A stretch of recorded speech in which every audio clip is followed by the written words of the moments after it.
Okay, moving on. This is my next one. What does Scripture say about being charged for someone else's crime because you were bad parents?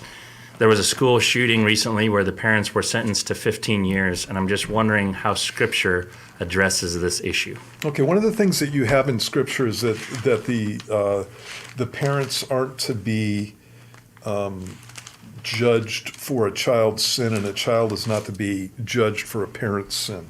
I got some verses here. Ezekiel chapter 18, verse 20. God says, the soul who sins shall die. The son shall not bear the guilt of the father, nor the father bear the guilt of the son.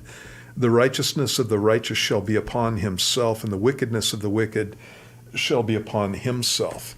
There's another passage in the book of Proverbs in chapter 19. Let me get there. In verse 18, and it says, chasten your son while there is hope, and do not set your heart on his destruction. And those two verses I want to kind of bring together to show what's going on in the situation that you're talking about. Those people were not judged for their son's crime. They were judged for not restraining their son. And that's something that's totally different.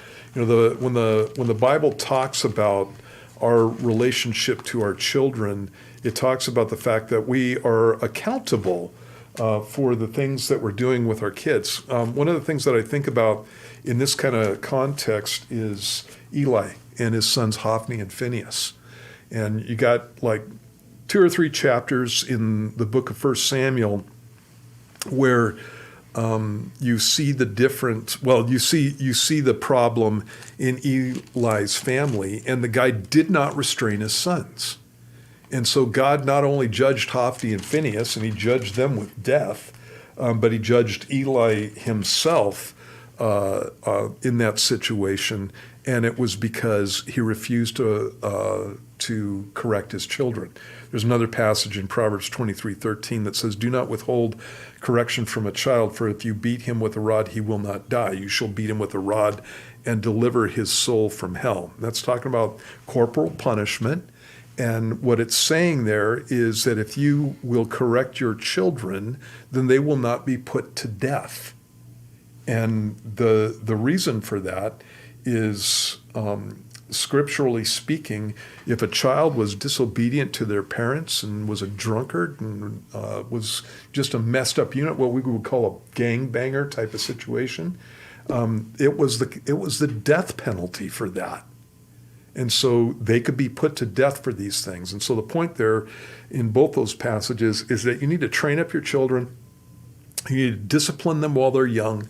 And if you will do that, then you can save them from the death penalty, basically, is what's being spoken about.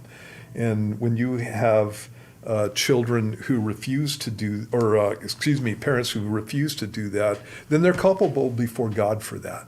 But they're not culpable for the kids' sins. Right. They're culpable for their failure as parents.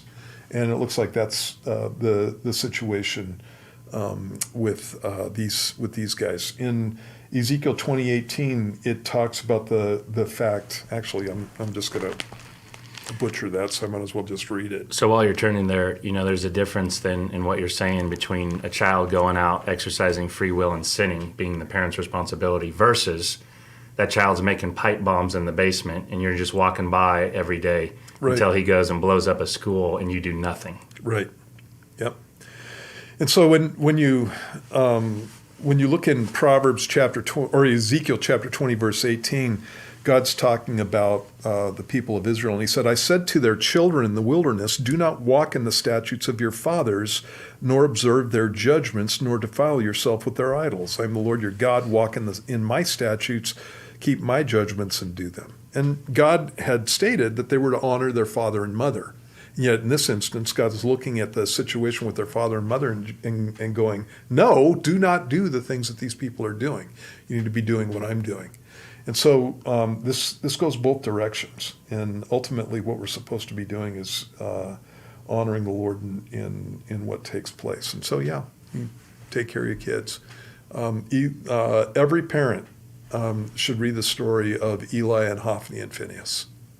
There are a lot of kids, because of lack of discipline in their life, lack of rebuke by their parents, rebuke and training by their parents, end up having destroyed lifestyles, and they destroy the people who are around them. And in those passages, Hophni and Phinehas are accountable for what they've done, but so is Eli. So I'm going through Proverbs, and it's fascinating to me how many times, and obviously it's Solomon writing to his son, but he'll go through and he'll go, "My son," and he'll do like a lecture. Mm-hmm. And in the first 6 chapters and maybe more, Verse 9.